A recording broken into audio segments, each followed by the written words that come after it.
Hello students, welcome to Memo Neet. This is Ravikant, the physics teacher, and today we are here for discussing some numericals related to electrostats, which is your syllabus for BPT 9. As your BPT 9 is a cumulative exam for all the chapters covered from BPT 1 to BPT 8, right? And I hope you all are doing well with your practices. You are practicing a lot of questions, studying well, and you are taking care of your health as well, right? Now how I will tell you how you are supposed to utilize this video. In this video I am going to discuss a few numericals which are from the important topics, or the topics which you must know very well. The concept of these topics will be very clear to you all. I'm going to discuss these numericals, and how you are going to use this video is you are supposed to see the question, pause the video, solve it by yourself, and then after solving it, then look into the solution of the video which I'm doing, right? So just try to see the difference in the approach, try to see the difference in the number of steps, right? Definitely I will be taking more time because I will be explaining it, but just try to see the number of steps and try to see the difference between the approach, and try to see the mistakes which you are doing in solving the question, right? So is a kind of self-analysis video. That is, I will be solving the videos, but you can use this video. I will be solving the questions, but you use this video to analyze yourself, that how quick you can solve it, or what is your approach to solve a question. Right? If you're getting my point, that when the video starts, if I start solving the question, you just read the question, pause the video, then solve it by yourself, then resume the video and see the difference in your solution and my solution. Right? This is how you will be using this video. I hope you understand it, and this will help you a lot in improving your concepts and approach and speed of solving the question. Right? So let's start with it. The very first question in this video is it says 2 point charges plus q and minus 2q are located at x is equals to 0 and x is equals to L respectively. The location of a point on x-axis at which the net electric field due to these two charges is 0. Alright, so what they are saying, that there is, let's draw x-axis over here. Let this be the x-axis, right? And on this x-axis, this is 0 and this is L, and let this be x. Let this be x. It means this distance is L and this distance is x, right? At 0 there is a charge, let's say plus 8 q, and on L it is minus 2 q, right? Minus 2 q. Now they are asking you the point at which the net electric field will be 0, and that point we have marked it as P, which is at x on the x-axis, and we are supposing that the electric field at this point is 0. Now if electric field is at this point is 0, why it can be 0? See, this is a positive charge, so electric field, because of this, if I mark it as 1 and I mark this as 2, so electric field because of the first charge will be in this direction. I'll write it as E1, right? And because second charge is a negative charge, so electric field because of the second charge would be in this direction, and I mark it as E2, right? I mark it as E2. Now the net electric field at this point is 0, and for the net electric field at this point P to be 0, the magnitude of E1 should be equals to the magnitude of E2, right? Magnitude of E1 should be equals to magnitude of E2. What would be the magnitude of E1? E1 will be K Q. Q is 8Q upon R square. What is the distance? R square is distance of plus Q to P. That is the distance of point P from plus Q is X, right? So it will be X square, and this should be equals to K Q is 2Q here, and the distance of the charge in the point P is this. This is equals to x minus L. This is equals to x minus L. So we'll write it as x minus L whole square. Right? Now this k goes off with this k, q goes off with q, 2 ones are 2, 4s are 8. So what we are left with is, we are left with 4 upon x square is equals to 1 upon x minus L, right? 1 upon x minus L whole square. Taking root on both the sides will give you 2 upon x is equals to 1 upon x minus L. So from here you get 2x minus 2L is equals to x. So from here you will get x is equals to 2L.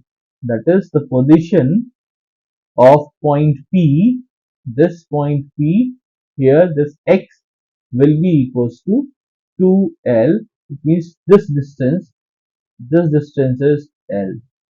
This complete distance, that is x, is equals to 2L. So what they are asking over here is, they are asking the location of a point on x-axis. Location of the point on x-axis, we are getting it as 2L. So the correct answer for this question will be option 1, that is 2L, right? So what the concept what we have used over here is that we have used the vector sum, and what we have seen here is that the electric field, because of a positive charge, is outward. That is, electric field line originates from positive charge and it terminates in negative charge. So for a positive charge, the electric field direction will be in this direction, and because it terminates in the negative charge, so from point P the negative charge is towards left, so the electric field will be in this direction because it will be terminating in the negative charge, right? So electric field because of negative charge is towards the left in this question, and electric field because of the positive charge is towards the right in this question. And because both of the electric fields are in opposite direction, if their magnitude are equal, the net electric field at this point will be 0, right? So we have equated the magnitudes, and then we get the net electric field equals to 0, and we get the position of this point P, right? Now the question arises, why we have not placed the point P here? Why? Because if you see, the magnitude is 8Q and here the magnitude is 2Q, right? So if, see, the formula for electric field is E is equals to K Q upon R square. Means the magnitude of the electric field intensity is directly proportional to Q. It means electric field intensity at this point, because of 8Q, will be more than because of 2Q, right? And the distance from 8Q is less, so that will further increase the value of E, and for 2Q the distance is more, so it will further reduce the value of electric field intensity because of minus 2Q. So at this point, that is point somewhere near to plus 8Q charge, here the electric field intensity because of 2Q would never match up with the electric field intensity of 8Q. Therefore, we have taken the point on the right of 2Q charge, right? So this is how we are solving this question, and this is the concept behind this. So I hope you did your question and did your solution, and you can easily match the solution of yours and mine and see how you can easily find the answer. Now let's see the next question. The next question says that there is an electric field in the x direction. Okay, if the work done is in moving a charge of 0.2 coulomb through a distance of 2 meter along a line making an angle of 60 degree, with x-axis is 4 joule, then what is the value of E? See, here they are relating work done, right?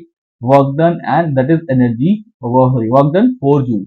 Work done is 4 joule. Now, if a charge is placed in an electric field, it will definitely experience a force, and that force is equals to Q into E. This is the one thing, right? What we have studied in work done is equals to F S cos theta, where theta is the angle between the force and the displacement. So direction of force will be along your direction of electric field, and displacement is making an angle 60 degree. Not basically displacement is making an angle of 60 degree, right? Yeah, it's given in 60 degrees, right? So if we put the values over here, work done is 4 joule is equals to force is Q into E. What is Q? 0.2, and E we do not know. What is the displacement? Displacement is 2 meters. 2 into cos of 60. Cos 60 is 1 by 2. 1 by 2. So this 2 and 2 cancels out. And from here we get E is equals to 4 upon 0.2. This is equals to 20. 20 Newton per coulomb. So electric field intensity here will be equals to 20 Newton per coulomb. So we have this in option 4. So the correct answer for this question is option 4, right? So there are two concepts here, that is work done, concept which you studied in your 11th standard, that is work done is equals to Fs cos theta, value of F has been given to you, work has been given to you, value of displacement has been given to you, value of theta has been given to you, value of force is to be calculated from the formula F is equals to Q into E, and out of this Q has been given to you, you are supposed to calculate E. So put these values in this formula and calculate it, you will simply get the answer, right? So it was not very complicated question, but it was simple formula based. If you remember the formula, you can easily solve this question, right? So next, come to the next question. It says that what is the flux through a cube of side A if a point charge Q is at one of its corner?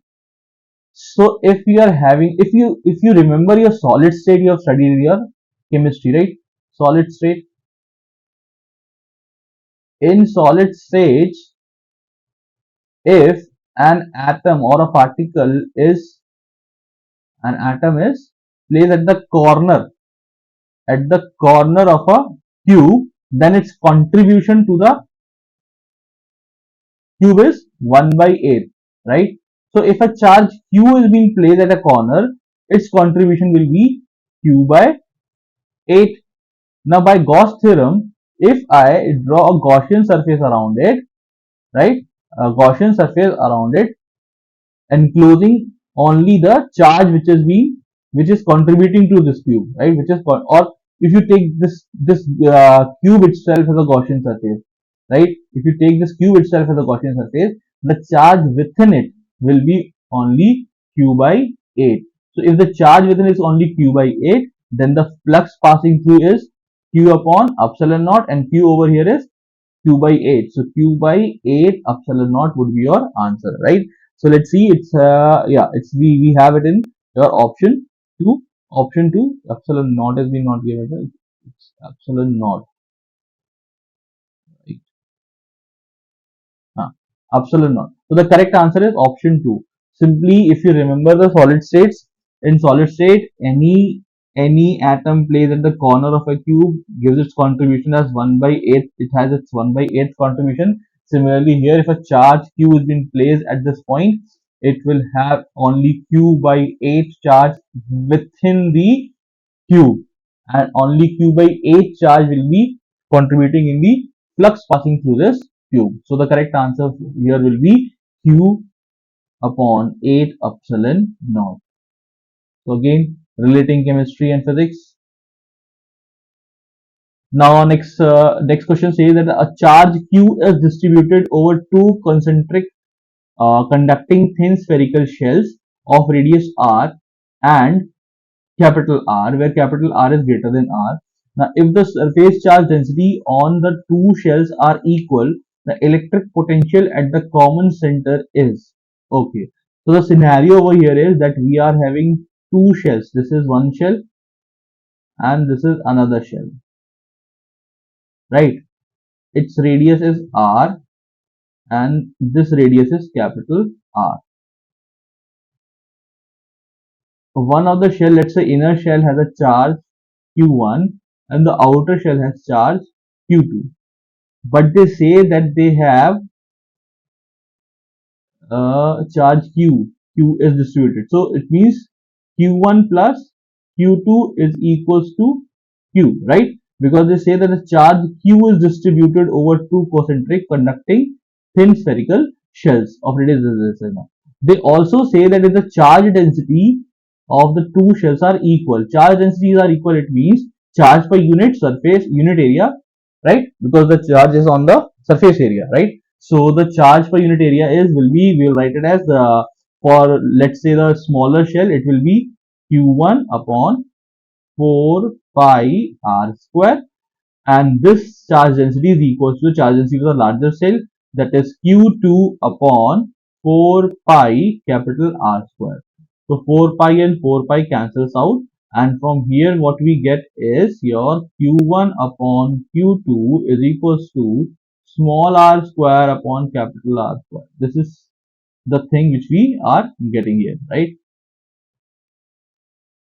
Now from here what we can say is, if your q1 upon q2 is equals to r square upon r square, then we can say that q1 is equals to r square upon r square into q2, right? And we have q is equals to q1 plus q2. So putting the value, we get q is equals to q1, we can write it as what? R square upon r square into q2 plus q2, right? So from here we will say that your capital Q is equals to r square plus r square upon r square into q2, right? So from here we can say that your q2 is equals to r square upon r square plus r square into capital Q. Similarly, we can say that q1 will be equals to r square upon r square plus r square into capital Q. Similar calculation will give you these values, right? So this is q1 and this is your q2, right? q1 and q2. We got the values of q1 and q2. Now at the center, in the common center, at the center for a shell, we have potential V is equals to 1 by 4 pi epsilon naught Q upon R. This is the general formula for the potential at the center of a conducting shell or a non-conducting shell. This is the potential, right? So here the total charge, total charge is Q1 plus Q2. So what we will write is, here for this question, V will be equals to 1 upon 4 pi epsilon naught, right? It will be Q1 upon R plus Q2 upon R. This will be the thing. So now putting the values of Q1 and Q2, we will get V is equals to 1 by 4 pi epsilon naught into Q1 is Q1 is Q1 is R square upon R square plus R square into Q whole upon R plus R square upon R square plus R square into Q upon capital R, right? So this is 1 by 4 pi epsilon naught Q1 upon R plus Q2 upon R. So solving this, we'll get 1 by 4 pi epsilon naught. We can take Q common. We will get R square into capital R plus R square into small r upon R into R square plus R square, right? Further solving it, you can take R into small r common from the numerator. We'll get V is equals to 1 by 4 pi epsilon naught Q into R plus R upon R square plus R square, right? This and this cancels out. What we are left with is V is equals to 1 by 4 pi epsilon naught R plus R upon R square plus R square into Q. This is the thing. So do we have this in the option? It's KQR plus R upon R square plus R square. Yes, this is the first option itself. Let me see another thing. No, no, no. So it's the correct answer is option 1. That is KQR plus R upon R square plus R square.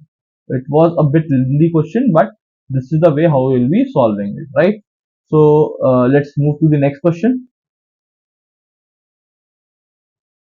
The next question says that an electric field E is equals to 30x square I cap, this is I cap, exists in space. The potential difference VA minus VO, where VO is the potential at the origin and VA is the potential at x is equals to 2 meter, right? So see here we are relating E and V, that is electric field and potential difference. So this is related with the formula of potential gradient, that is E is equals to minus dV by dr, right? So here r is nothing but x because the electric field is varying with x, that is along the x-axis. So we can say that E is equals to minus dV by dx, right? So from here we can say that dV or minus dV is equals to integral, no sorry, no, not here integral, it is equals to E dx, right? Integrating both the sides will give me, if I and move the minus on the right hand side, we'll get V is equals to minus integral E dot dx. What is E over here? E is being given as 30x square I cap. So we will get V is equals to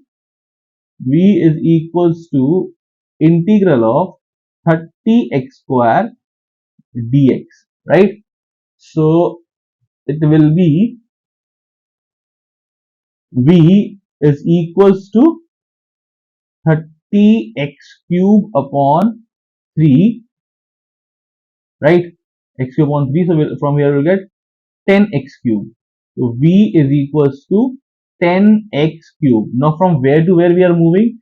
We are moving from origin to A, and A is at 2 meters. So our limits of integration will be limit of integration will be from 0 to 2, from 0 to 2, and this is from 0 to 2, and this is also from 0 to 2. Putting the limits, we will get V is equals to, and we also have a minus sign here, right?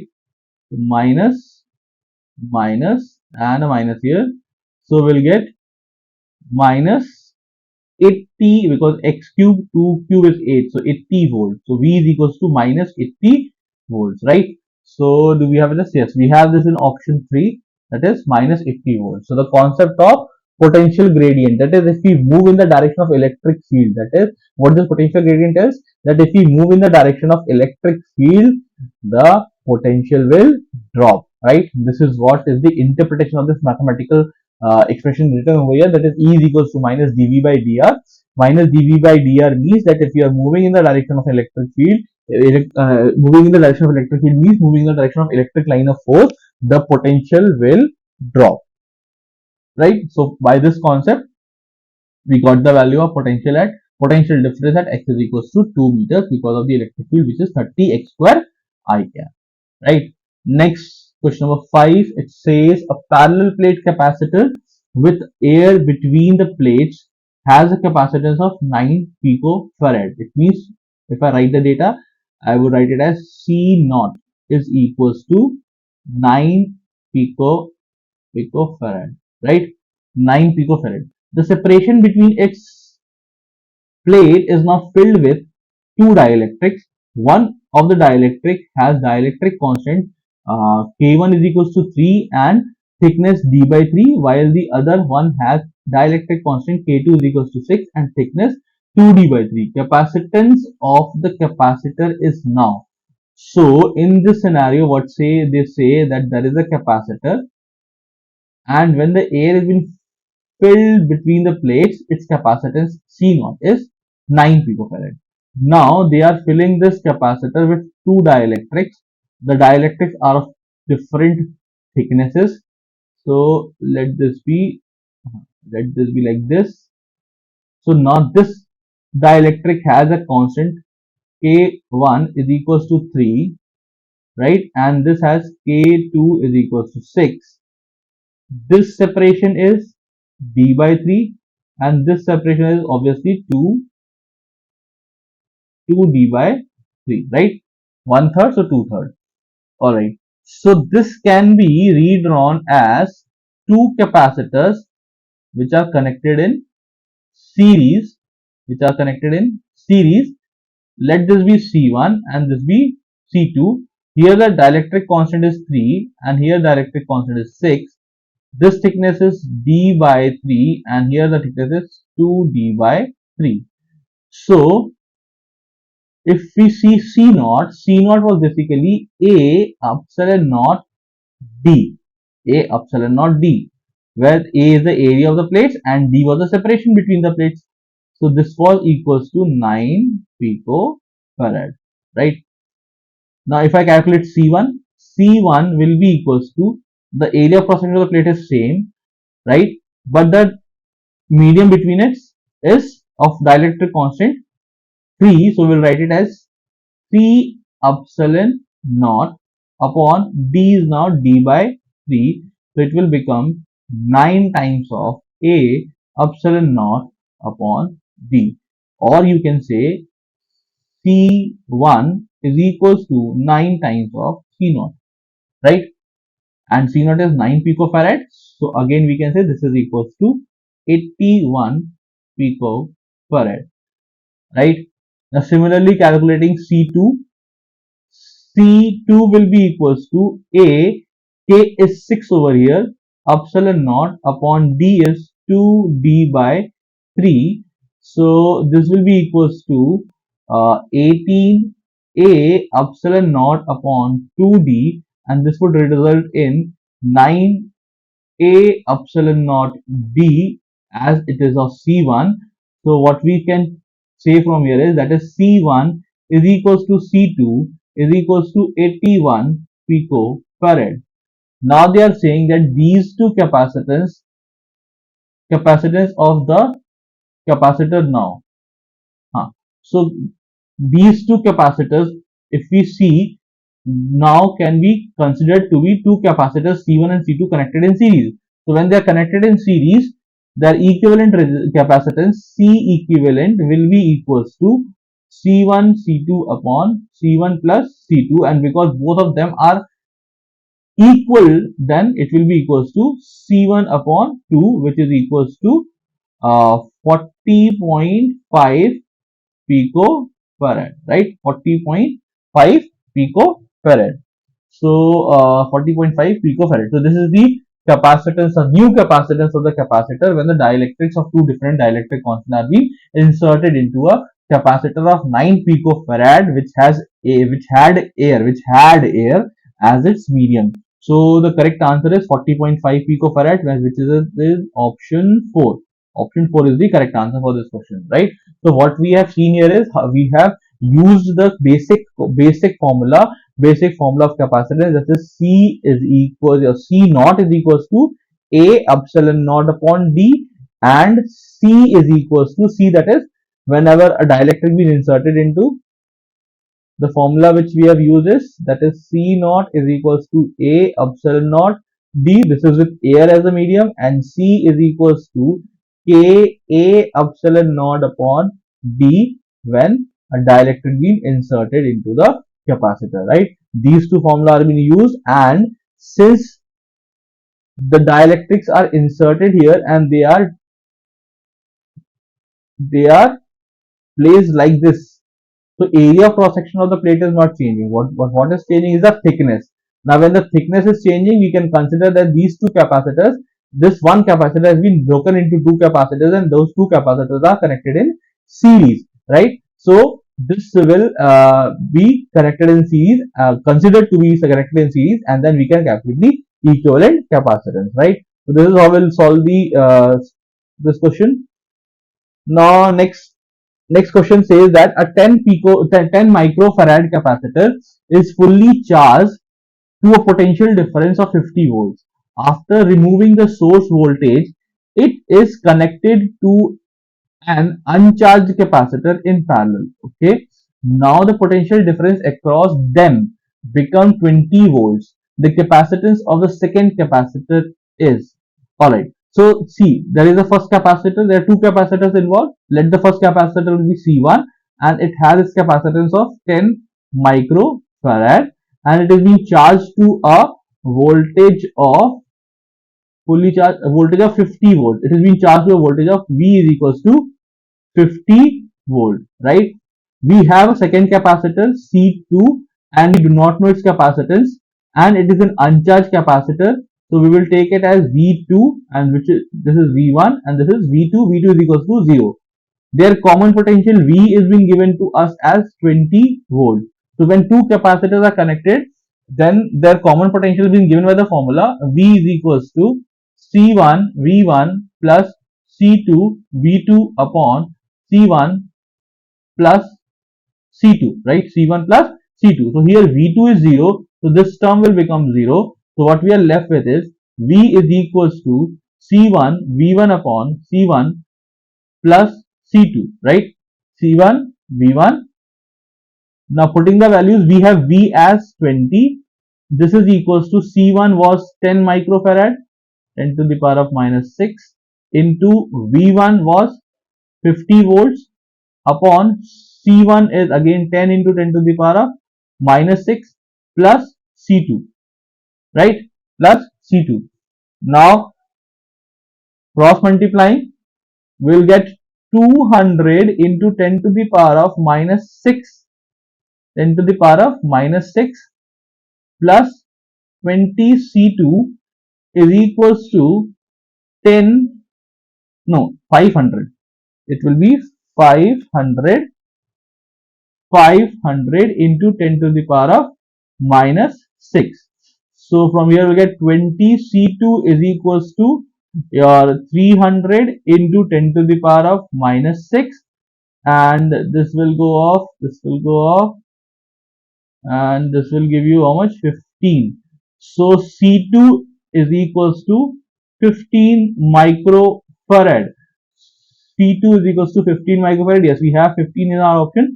So the correct answer for this question is option 3, that is 15 microfarad. It means the uncharged capacitor to which the charged capacitor was being connected was of 15 microfarad, which after being connected resulted into a common potential of 20 volts, right? So what was being done? Again I repeat that a charged capacitor C1, which was being charged to a potential of 50 volts.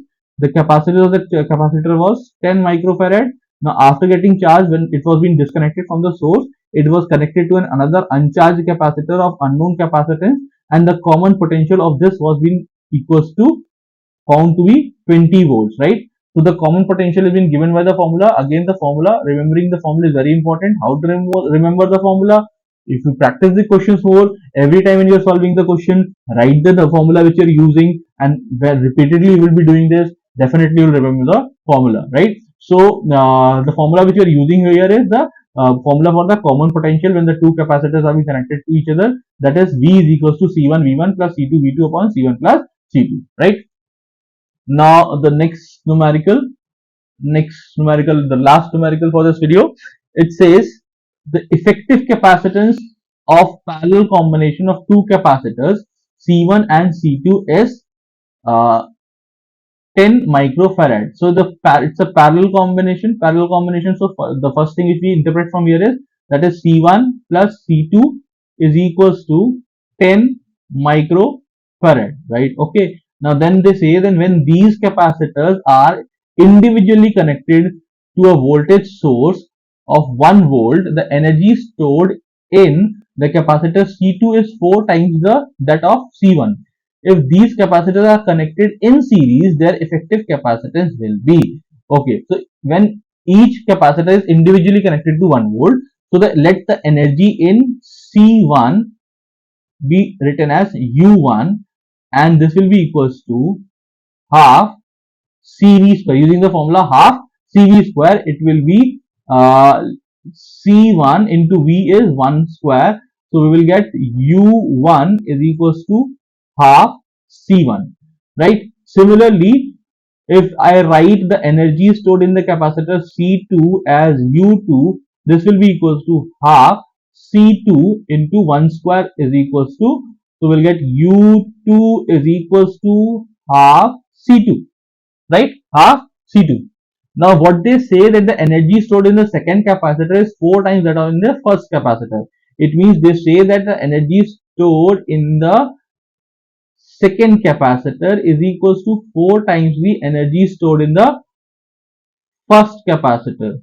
So half times of C2 is equals to 4 into half C1.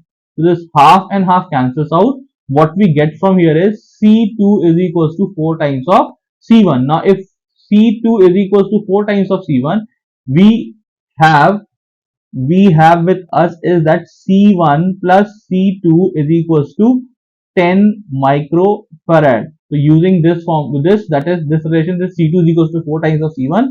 We write C2 as 4C1. We'll get 5C1 is equals to 10 microfarad. So we'll get C1 is equals to 2 microfarad. And if C1 is equals to 2 microfarad, C2 will be equals to 8 microfarad. Right? Now these two are connected in series. Question is not done here. They are asking you if these capacitors are connected in series, their effective capacitance will be, right? So their effective capacitance will be. So when they are connected in series, their C equivalent will be equals to C1 into C2 upon C1 plus C2, right? C1 because C equivalent will be equals to C1 into C2, that is 2 into 8 upon 2 plus 8, which is equals to 16 upon 10, which is equals to 1.6 microfarad. It is 1.6 microfarad. So the correct answer for this question is option 1. Option 1, right? So here the concept of energy stored in the capacitor and combination of capacitor, that is series combination, how the equivalent capacitance will be calculated.